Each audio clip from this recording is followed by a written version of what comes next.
Good day. Welcome to the Thursday articles brought to you by the Earread Project. Today's article is titled Machine Learning and Data Science is the New Frontier for the African Agriculture by Dr. Thulasizwe Mkhabela. Dr. Thulasizwe Mkhabela is an agricultural economist and senior partner at Agriculture House. Now, without wasting any time, I'm just going to go straight into the article so that we can save time. He begins by saying, it cannot be denied that the improvement of computation capacities, advancements in algorithmic, it cannot be denied that the improvement of computation capacities, advancements in algorithmic techniques, and the significant increase of the available data have engendered the recent developments of artificial intelligence technologies. Machine learning and data science are the two branches of AI that have shown strong capacities in mimicking characteristics attributed to human intelligence, such as vision, speech, problem solving, and forecasting. However, as previous technological revolutions have shown, their most significant impacts could be mostly expected on sectors of the economy that were not traditional users of that technology. Agriculture, or agri-food, as some prefer to view it, has become a sophisticated science because of the need to continue producing sufficient food, fuel, and fiber sustainably with the ever-decreasing natural resources in the face of weather vagaries brought about by climate change. The agricultural sector is vital for African economies, thus improving yields, mitigating losses, and effective management of natural resources are crucial in a climate change era. Machine learning and data science are technologies with an added value in making predictions, hence the potential to reduce uncertainties and risk across sectors. In this case, the agricultural sector, which is riddled with uncertainties and risk often beyond the control of the farmer. The purpose of this think piece is to contextualize and discuss barriers of adoption of ML and science data analysis based solutions for African agriculture. The importance of adopting such technological advancements cannot be overemphasized, especially in the face of the challenges posed by climate change and unpredicted geopolitics, as demonstrated by the recent Russian invasion of Ukraine. It therefore stands to reason that African agriculture should move with the times and adapt accordingly. Anything less than that would be tantamount to missing the writing that is on the wall, like the proverbial ostrich burying its head in the sand. Now, let's stop for a minute. The reason why I chose an article on artificial intelligence meeting agriculture is because of the last article I read by Professor Cheleji Marala, who is encouraging the need for science literacy. My argument was that we don't really need science literacy as much as we need food for the starving people. And I was saying that on the basis that the majority of the people that are suffering from poverty is African people in South Africa. And I was saying this because I believe that numbers don't lie. If maybe there's a genius in every 10 people, then it means that African people would produce most geniuses. But that's just my opinion. If we feed people, properly and they don't have to worry about what they're going to eat next, then they might just think clearly. Because it's really difficult, to encourage people to go into the science field when they are stressing about what they're going to eat next. Understand? And that goes for also just belief systems. The reason why African people are probably so gullible when it comes to belief systems could be that they are impoverished and they need something to believe in. But what if there was no problem of food? What if we'd never had a food problem?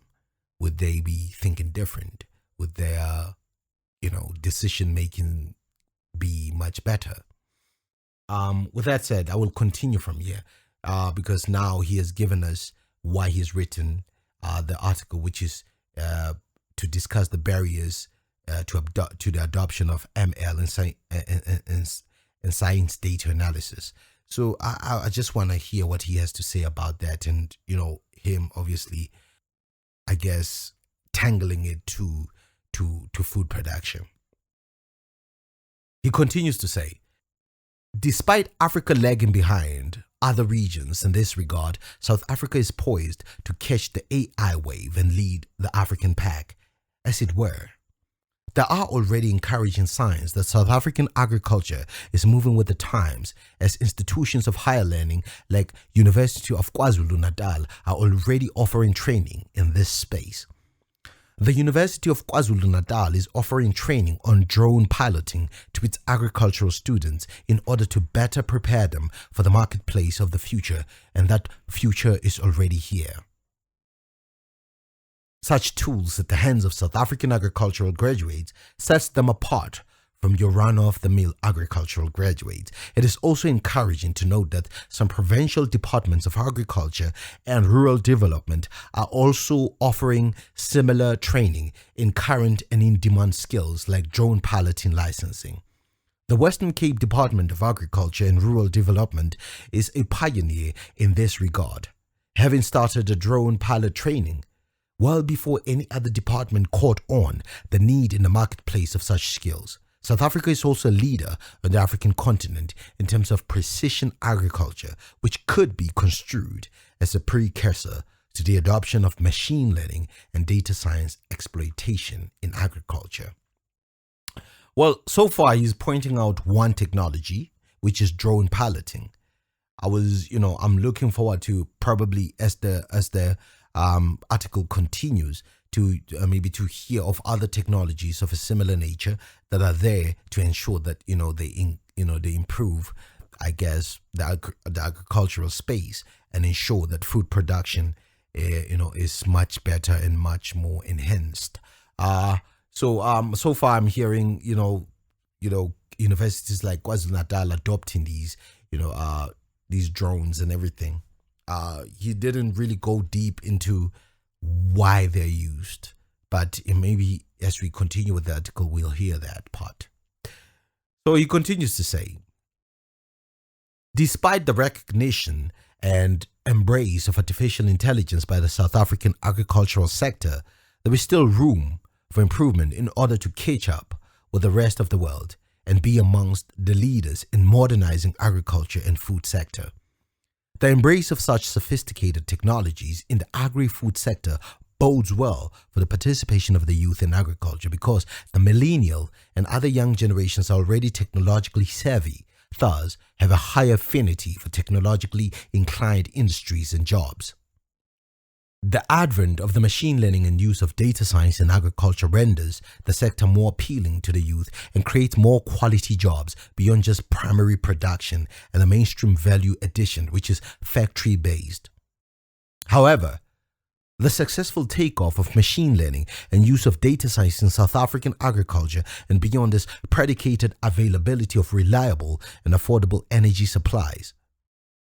Currently, the unreliability of electricity supplies in South Africa is one of the biggest stumbling blocks in the path of the agricultural sector pursuit of machine learning and data science. Most of the technologies and machinery required in the field of artificial intelligence and gathering of big data is heavily reliant on a stable and reliable supply of power, thus a whimsical supply of power, as is the case in South Africa at the moment. Is a disincentive to investments in machine learning and data science infrastructure. Another prerequisite for successfully modernizing agriculture is the availability of good quality high-speed and widely accessible internet connectivity, especially given that agriculture predominantly takes place in the rural areas that hardly have fiber infrastructure for high-speed network systems.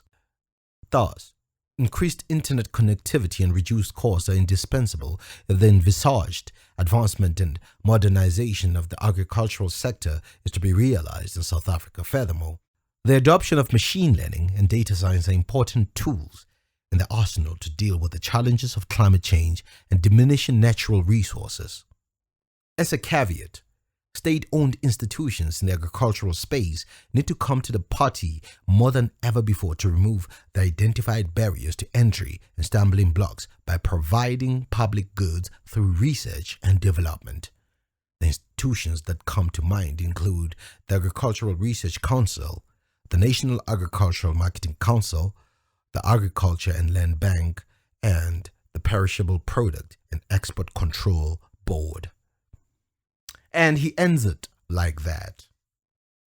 Well, he has pointed out a few important barriers, I think, that we have to look into. Obviously, technologies require connectivity, as far as the internet is concerned. And we do know that we also have power supply problems in South Africa, which is a very, big problem, which is, something that I think we should find an article in just electrical engineering and in South Africa and what they are looking into doing with the recent power problems that we are experiencing.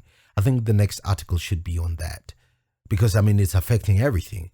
If Professor Sizwe Mkhabela is looking at science literacy as the solution, obviously science literacy involves things like technology and AI and whatnot, then I believe that we really have a problem, in dealing with, our problems scientifically or just technologically, if we are having, power problems. I did this article as a follow-up to Sizwe Mkhabela's. So I want to sort of create a chain of articles that are written by, great people in South Africa. I think looking at Mr. Dr. Mkhabela's article, my biggest concern is that,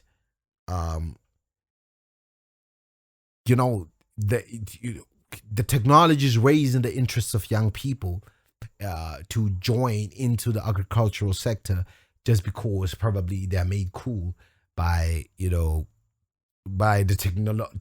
technologies is a bit of a concern for me. I think that's what's sort of rubbed a bit, uncomfortably on me.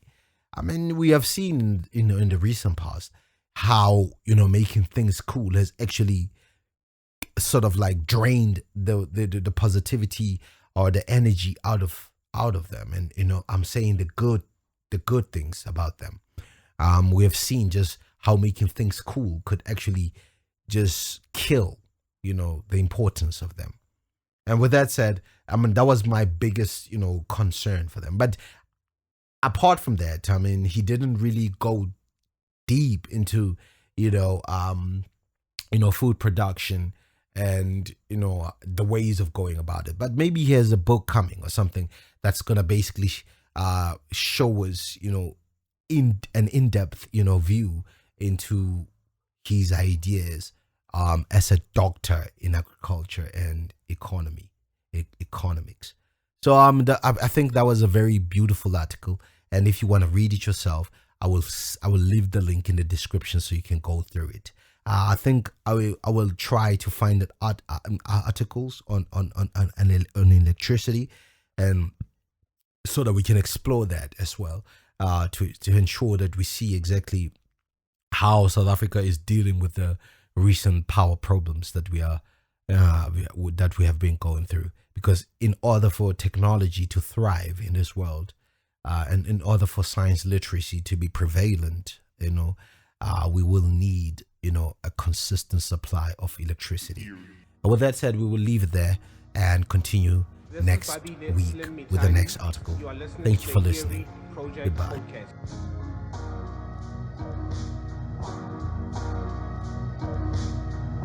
Hey yo, this is Olani, and you're listening to the Erie Project Podcast.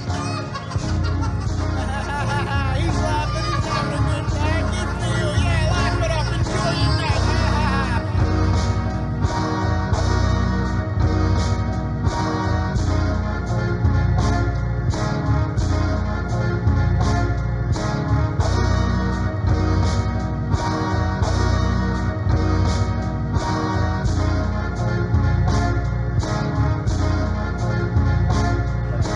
Ear Read Project Podcast. Ear Read Project Podcast.